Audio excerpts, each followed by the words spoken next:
خوبه. کنسرتوی باخ بزن، می ماژور.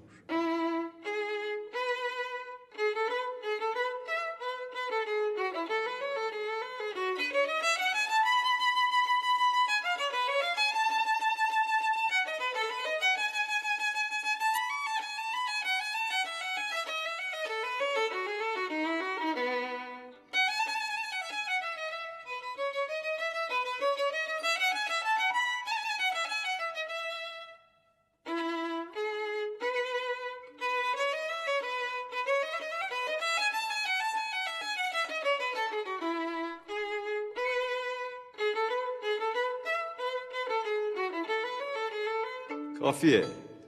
کنسرتو مندلسون.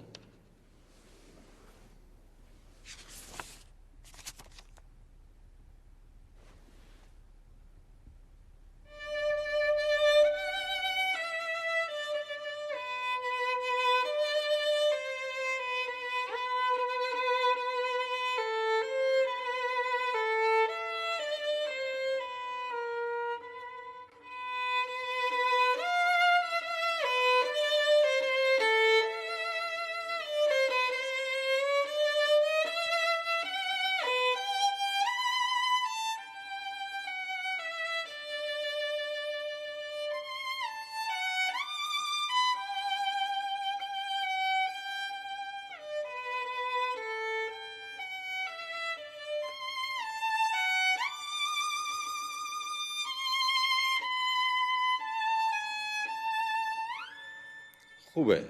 خسته نباشی. نفر بعد. ممنون.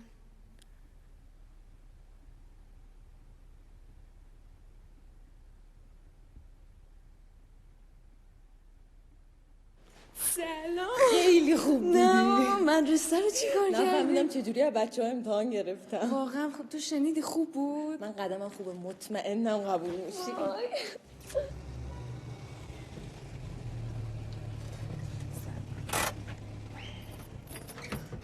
سلام ملا جون. باز که دم در نشستی که منتظر عباس آقام از اهواز بیاد. نمیخواد ملاحت. میبرم. ملاحت جون. میبرمش. ملاحت الهی فدات شم. الان بیاد ببینی دوباره دم در نیستی شر بپا میکنه. خسته شدم به خدا. دوستت داره. چه دوست داشتنیه.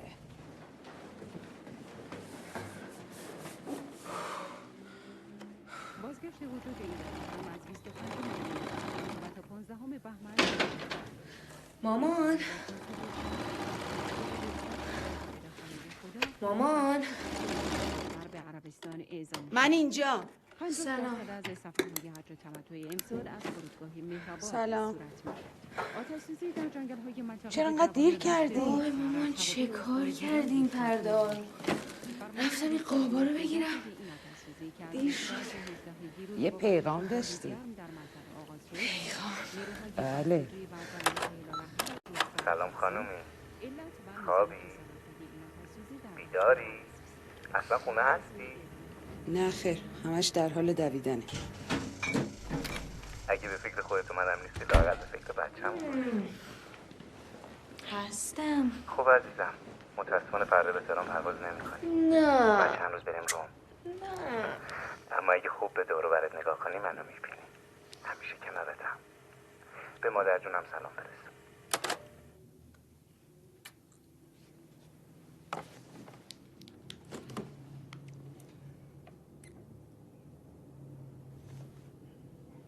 اون عکسو نزنی به دیوار خونه. زشته. کجاش زشته مامان؟ حالا عکس خودتون رو ببین.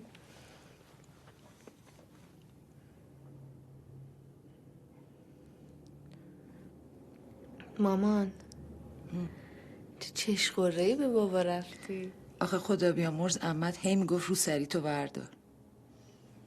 حریفم نشد. عمه گفت رو سری تو برداری. تو چرا به بابا اینطوری چشقره رفتی؟ ترسیدی خرمن گیسوتو ببینن؟ خوبه دیگه همین یه کارم مونده بود. وای مامان ولی بابا خوش به حالش بوده ها. بس کن دیگه دختر. اینو دیدی؟ فبأی آلاء ربکما تکذبان. بگو دخترم. فبأی آلاء فبأي آلاء ربکما تکذبان. ربکما تکذبان. از اول بخون دخترم. فبأي آلاء ربكما تكذبان. آفرین دختر عزیزم، آفرین.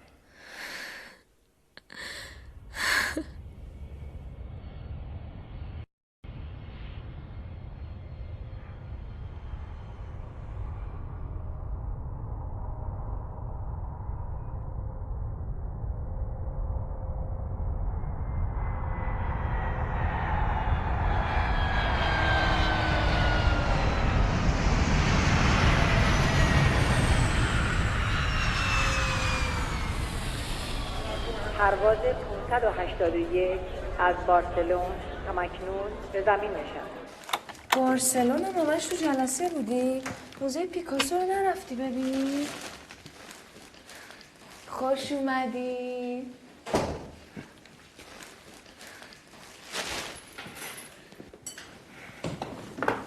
اینجا چقدر عوض شده، دست درد نکنه. فرزانه و شاگرداش هم خیلی کمک کردن. ای کاش رنگش ذره به توسی میزن. کشتی منو تو با این توسی. مگه اداره است اینجا؟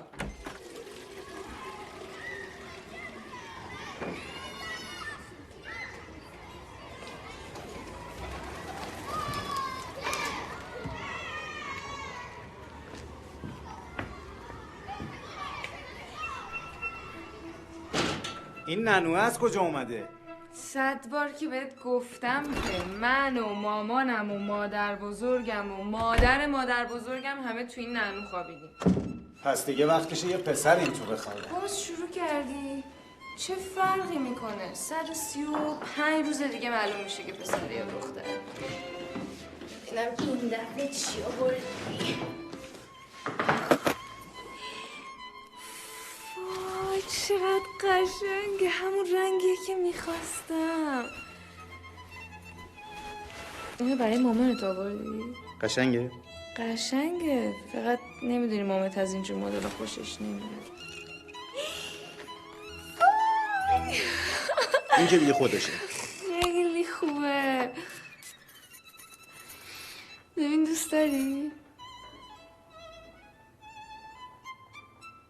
من که واقعا نفهمیدم تو از چه بوی خوشت میاد. پس کتاب فرزانه چی شد؟ آخرش هم یادم رفت. سهیل به خدا همه اینا رو هم هول هولکی خریدم. آره جون خودت میدونم هسته کاری تو. خب میخوام اینم برای بچه‌مون چی خریدی؟ اول باید بریم سونوگرافی، بعد ای بچه سرالم دیپلماسی به این کلک شما چی میگن؟ میگیم در مقابل چیزایی که میخواین شما چه امکاناتی دارین. به عبارتی اگه قراره در این چمدون باز بشه اول باید بریم سونوگرافی. بده من ببینم حالا چه به خدا اگه بزنم دستش بزن. دختر آخه.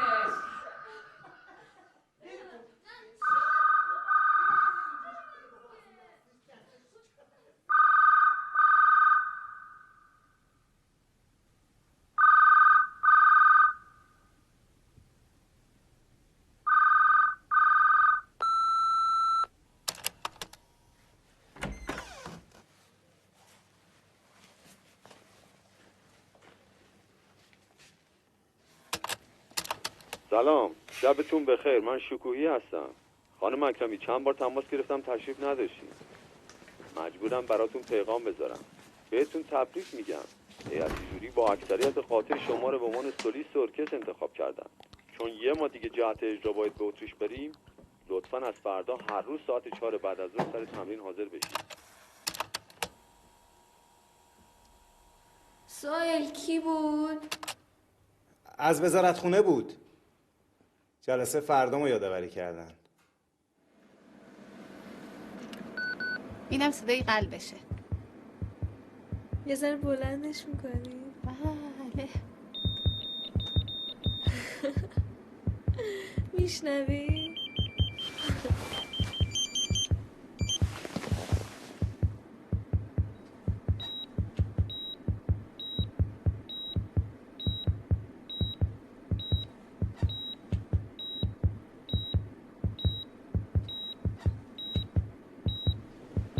خودم بعد از ظهر با سفیر تماس میگیرم ببینم.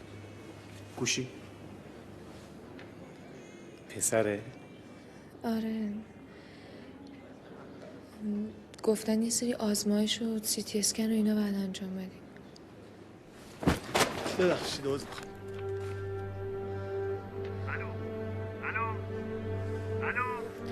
بعدن زنگ میزنم. چی گفتی تو؟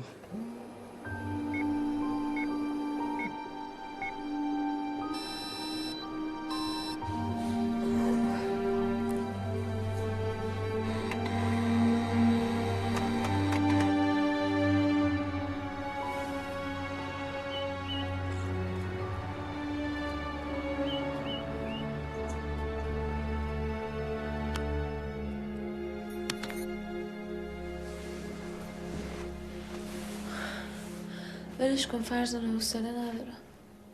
چم شده؟ من فکر کنم تا دیدی من دارم میبرم تا یه جا قایم کردی. یه سونوگرافی ساده که اینقدر چکاپ نمیخواد. میخوای دل به دل شورت بدم یا بخواب یا بگو تاسو کجا قایم کردی بازیمونو بکنی. نگران خودم نیستم. بچه‌م چیزیش نشه.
خانم شما که میدونستین شیمیایی شدین، چرا قبل از حاملگی با دکتر مشورت نکردین؟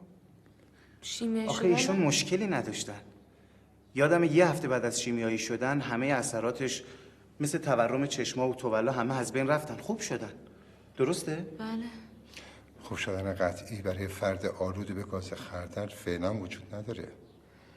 یعنی چی؟ من که چیزیم نیست. ظاهراً بله، ولی ممکنه با یه سرماخوردگی یا ضعیف شدن بیماریتون به شکل‌های مختلف خودشون نشون بده. احتمالا این دفعه تاثیرش روی بچه‌تون بوده. بچه‌م چی؟ یه دقیقه صبر کن. آقای دکتر، خانومم دچار مشکل شده یا بچه؟ میگن که اینجور که آنالیز دی ان ای نشون میده بچه شما هایپوپلازی و جمع شدگی ریه داره. وقتی به دنیا بیاد احتمالا مشکلات دیگه‌ای هم خواهد داشت. این مشکلاتی که میگین چی هست؟ به قطعیت نمیتونیم به شما بگیم. طبق این آزمایش‌ها احتمالاً بچه شما نقص عضو خواهد داشت.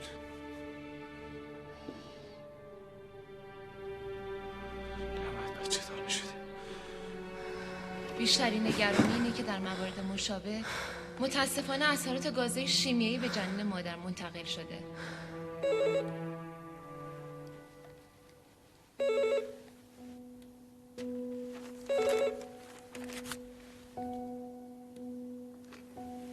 بله.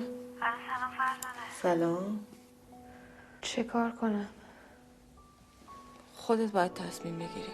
اگه خدا بیامرز دکتر زوار زنده بود تو هم چون بچه‌ای ازش داشتی چه کار میکردی؟ من حق نداشتم بکشمش. من که نمیخوام بکشمش، فقط میخوام نظرتو بدونم برم عمل یا نه. فکر عمل از سرت بیرون کن. با وضعیتی که تو داری 80% بعد از عمل ممکنه به هوش نیایی. کی اینو گفته؟ دکترها دیگه چی گفتن؟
سلام. ممنون. برو استراحت کن. مگه این چونه ور میذاره؟ چقدر بهت میاد؟ شام حاضر.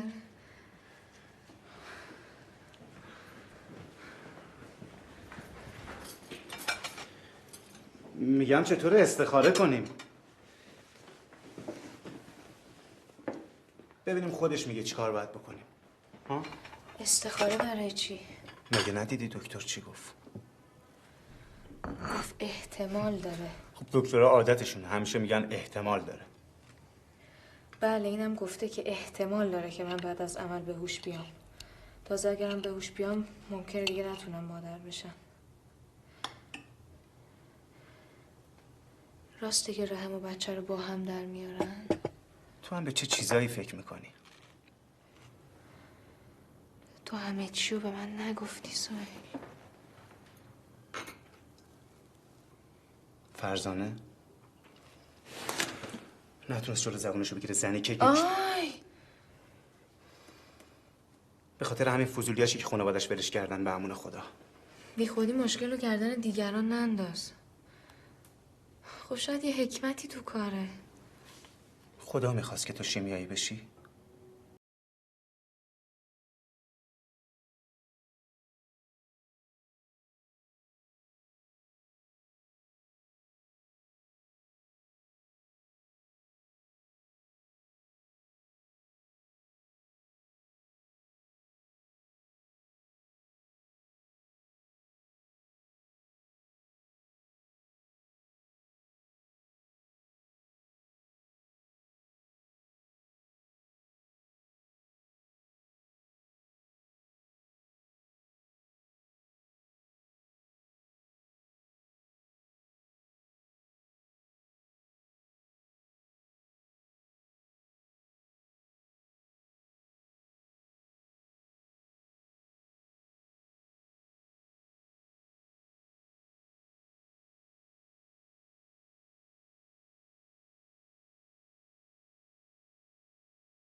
کاویان پور هستم. آها بفرمایید. سلام.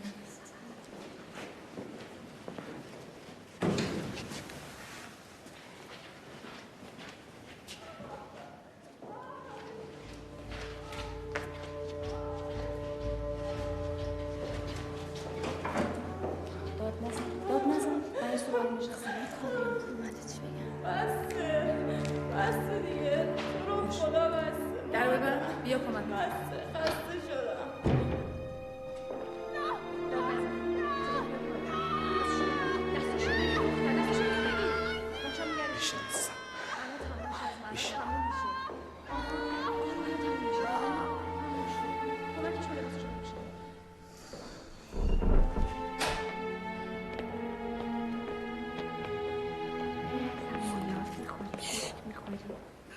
کلکش کنده شد خانم دکتر. دست شما درد نکنه.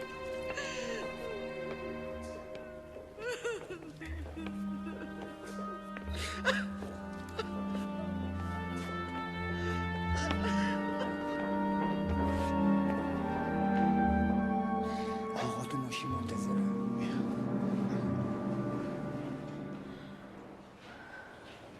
سلام. سلام. سلام. سلام. آقا شما بیرون تشریف داشته باش. خانم شما برو این پشت لباساتو در بیار.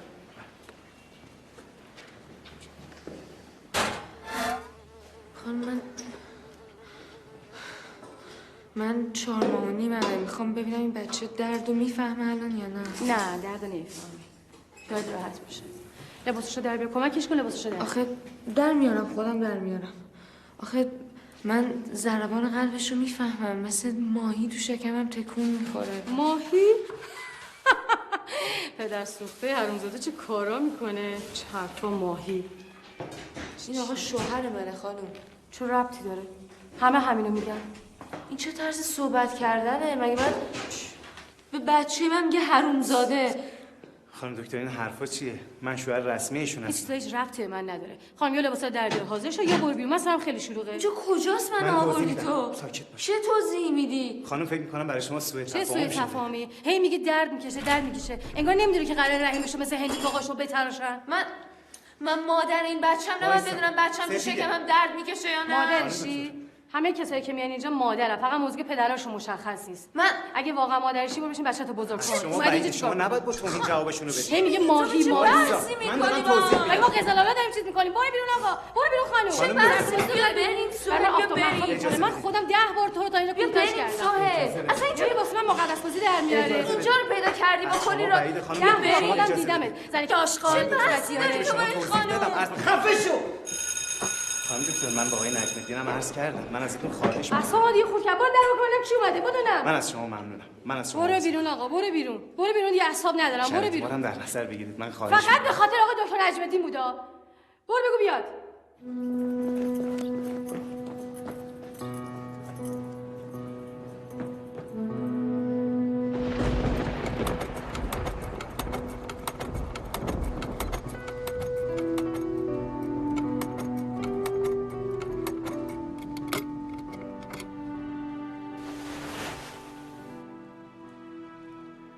الهی قربونش برم. اینم از توری گهوارش. شالی رو که واسه سهیل میبافی رو باور کنم یا این قهر یه ماهانیمتو.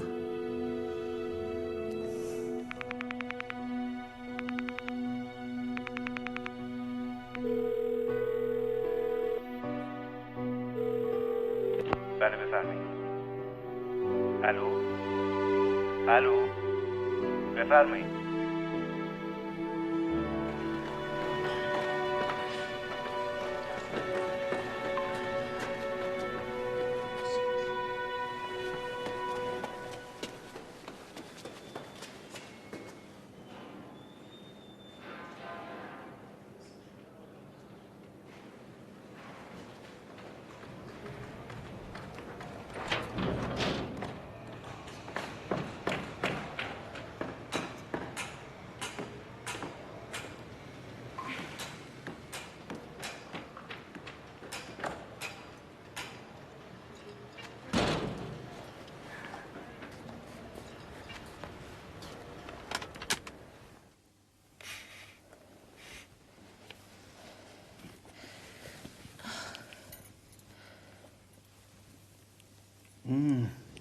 عجب معجون خوشمزه‌ای.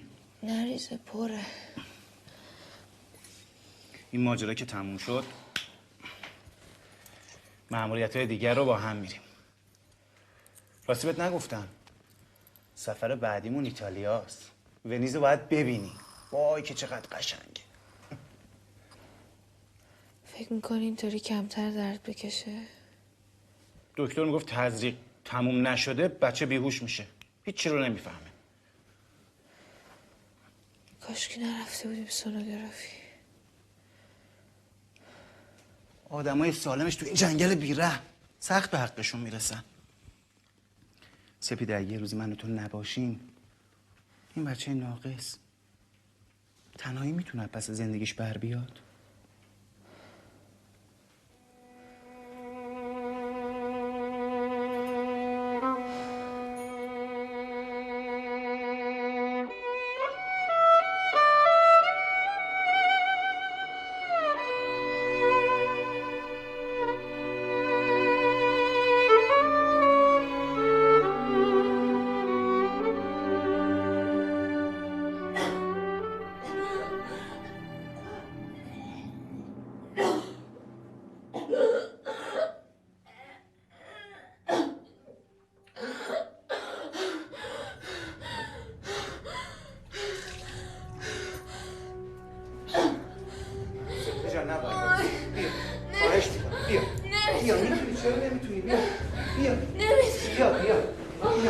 بیا عزیزم، باید راه بری تا بچه بیفته عزیزم، باید راه بری. بیا بیا بیا بیا بیا باید راه بری سپیده جان. برو عزیزم برو. بیا باید از باید راه بری عزیزم. برو آفرین آفرین میتونی. بیا برو راه برو. بیا اب نداره فضای سره. بیا برو برو راه برو.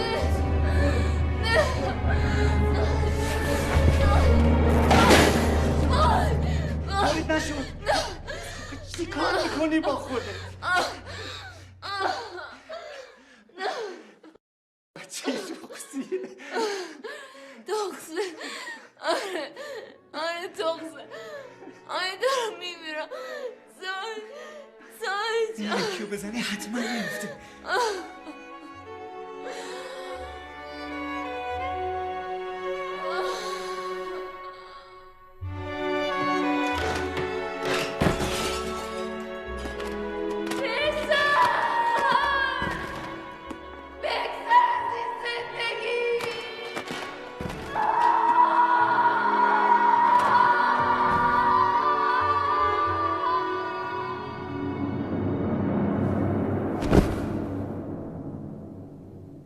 مگه نمیدونی 6 ماهشه؟ چرا گذاشتی آمپول بزنه آقا سهیل؟ سپیده جان، سپیده منم فرزانه. یا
سلام پدر بزرگوار. سلام سهیل جان.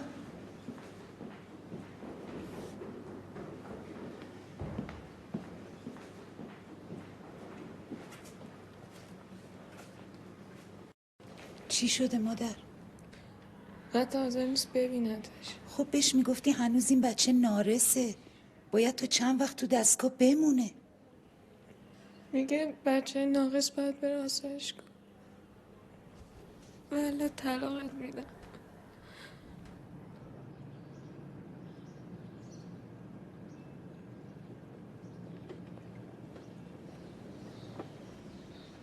ما که تلفنی حرفامون رو زده بودیم. واسه چی مزاحم کار من میشی؟ دیگه اینجا نبینمت. دلم طاقت نمیاره. تو رو خدا یکم فکر کن. برو. تو اصلا حق نداری باش اینجوری رفتار کنی. من نمیتونم ببینم سپیده جلو چشم داره ذره ذره آب میشه. ببین صداتو بیار پایین. میترسی؟ واسه همین گفتم از در پشتی بیا یه وقت نفهمن آقای دیپلمات با زن و بچه‌ش چجوری رفتار میکنه. من نمیذارم. پس حالا که قرار وکیل وصی اون بشی، بهتر نیست بهش بگی این تو بودی که ماسکای ضد شیمیایی اشتباهی برداشته بودی؟ چرا بهش نمیگی؟ میخوای من بگم؟ از نظر من جنگ تموم شده. خیلی وقته. بفهمین. قرار نیست من تاوانشو بدم. پس اون بچه باید تاوانشو بده. هر چیزی تو دنیا پرتی داره. این بچه ناقصم از پرتی‌های خلقته.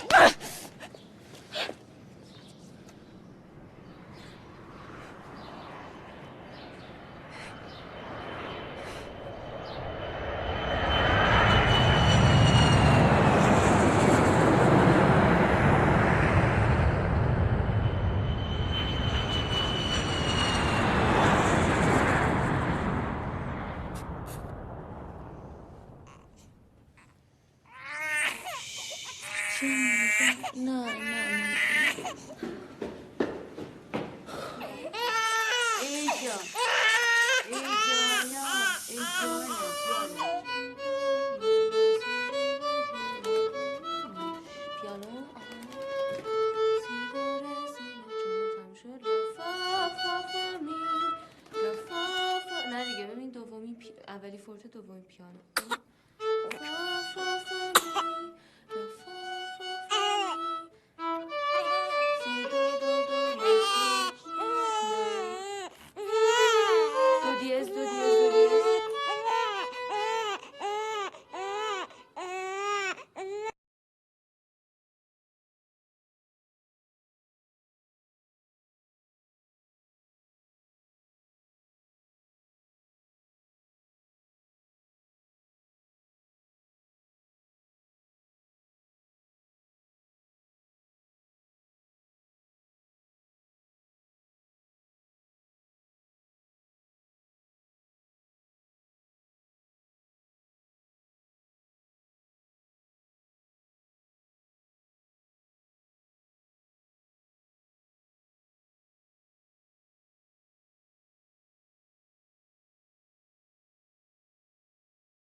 تو پرونده شما من هیچ جاش نمیبینم که در زمان آلوده شدن شما به گاز عصبی گاز خردل آقای دکتر.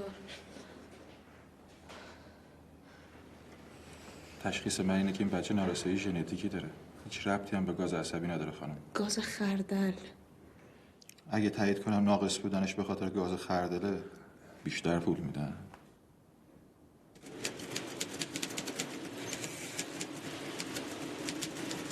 دخترم سعی کن اینا رو بدون غلط پاک کن. اگه کارت خوب باشه اینجا کار زیاده.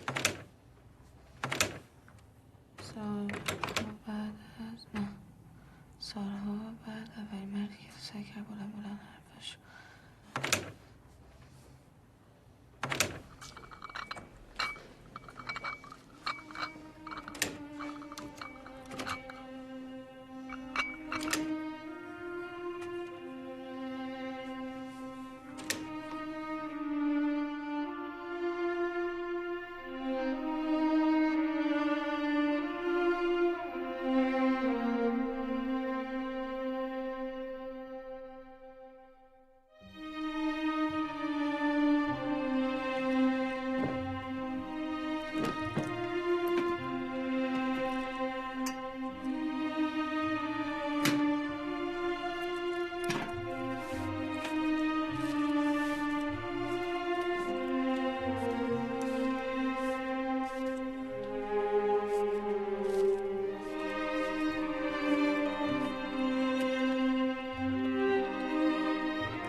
سلام. سلام پسر گلم، صبح تو هم بخیر عزیزم. خوبی مادر؟ بیا بشی. سعید چیه؟ مامانت دیشب خیلی گشت و پیداش کنه. بیا فعلا یکی رو ببر. خیلی قشنگه. قربونت برم. مادر بزرگ جون دلم. شما چرا آبی نمیپوشی؟ مادر جون از من دیگه خیلی گذشته. آبی خیلی بهتون بیاد. آخه قربونت برم عزیز دلم. سعید مامان بیداری تو؟ آره. بردار این تلفن رو جونم. بر بیدارم. سلام بخیر. سلام علیکم. مامان آخه چرا نمی‌کنی؟ بله. الو. خب من که فرقی نمی‌کنه 10 دقیقه برام. الو. برای چی بیدارت کنه؟ الو. کیه مامان؟ نمیدونم. فکر کنم موبایل حرف زدم. بابا 8 باید بری با. میدونم.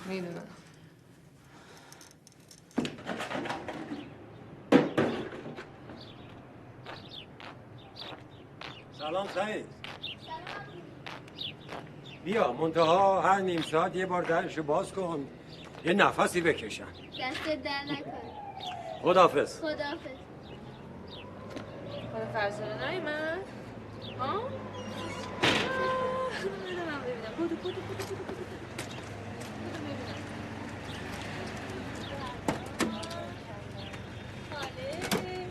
سلام خاله، خوبی عزیزم؟ ممنون.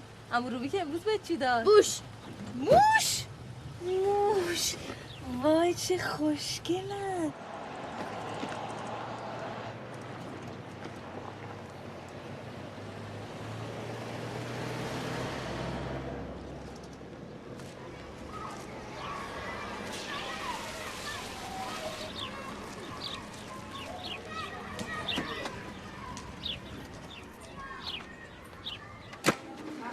سلام بچه‌ها. ممنون.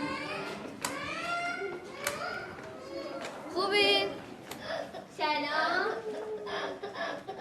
سلام چطوری؟ سلام جون. بیا.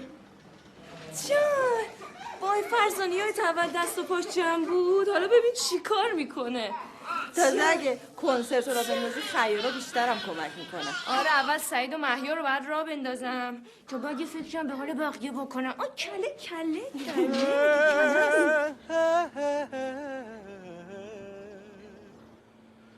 یعنی من یه روزی خواننده بزرگی میشم؟ به شرطی که اکتاوای پایین فالش نخونه.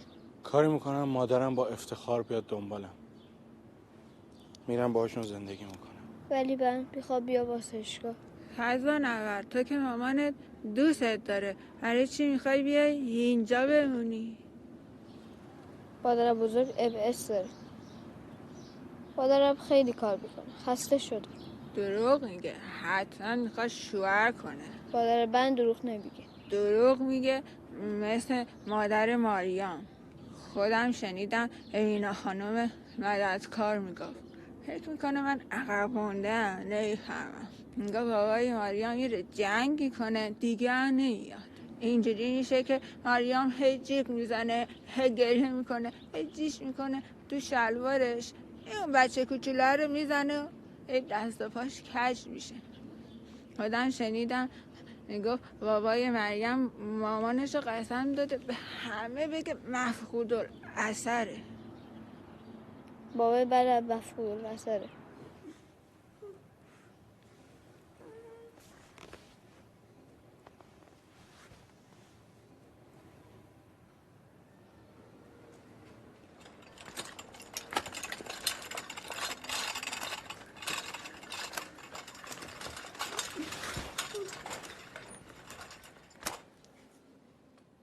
سلام. فرشته مادر بزرگه. مادر بزرگ میگه بچه ها به دنیا آمدنی 2 تا فرشته دارن که تا آخر عمر مواظب بشن. بیا.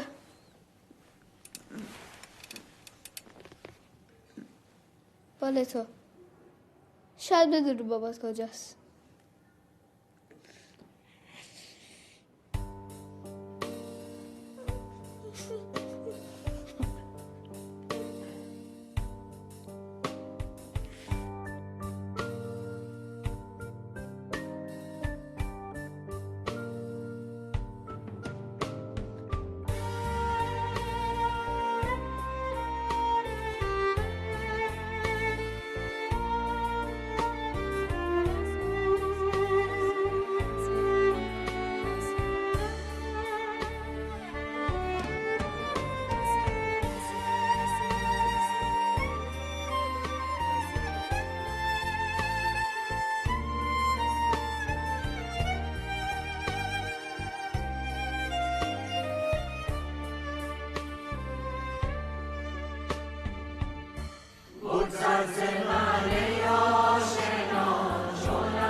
چرا پکری؟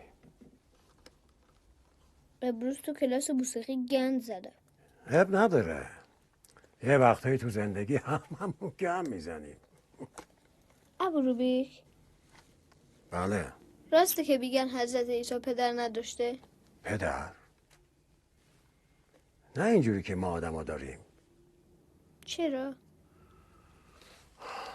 جبرئیل از طرف خدا به حضرت مریم نازل میشه و میگه مقدر شده که صاحب فرزندی بشی و اسمشو بذاری عیسی. حضرت مریم میگه من که شوهر ندارم. جبرئیل میگه خواسته خداونده که بدون شوهر صاحب فرزند بشه. هیچ وقت حضرت عیسی برای دیدن پدرش دلتنگی نمی‌کرد؟ چرا؟ همیشه برای دیدن پدر دلتنگ بود. دلت برای دیدن پدرت تنگ شده؟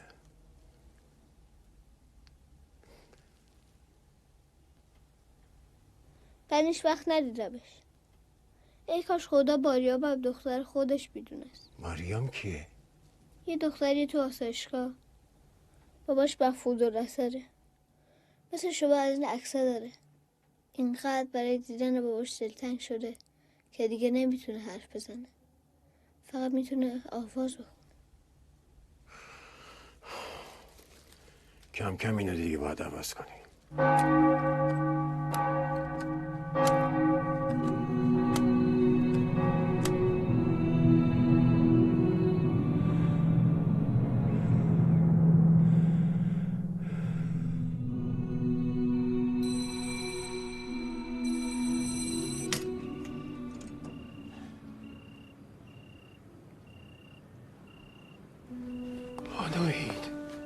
روبیک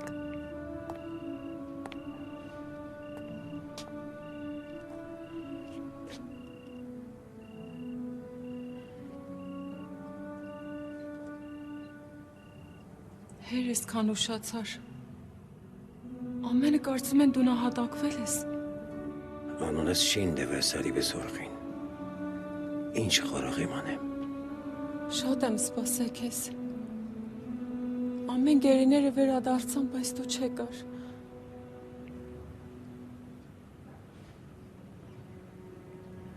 Էս երեխան ումինն է։ Քեզանից ոչ մի լուր չկար։ Ամուսնացել եմ Պետրոս անունով մեծ մարդու հետ, որ մեր աղջիկը առանց հոր չմեծանա։ Աղջիկս Մարիամն ուրա։ Երեք օրա քեզ է գիշերների երազին տեսնում։ Ասպապապես որտեղ որ կա կգա։ Արի ներս ինչու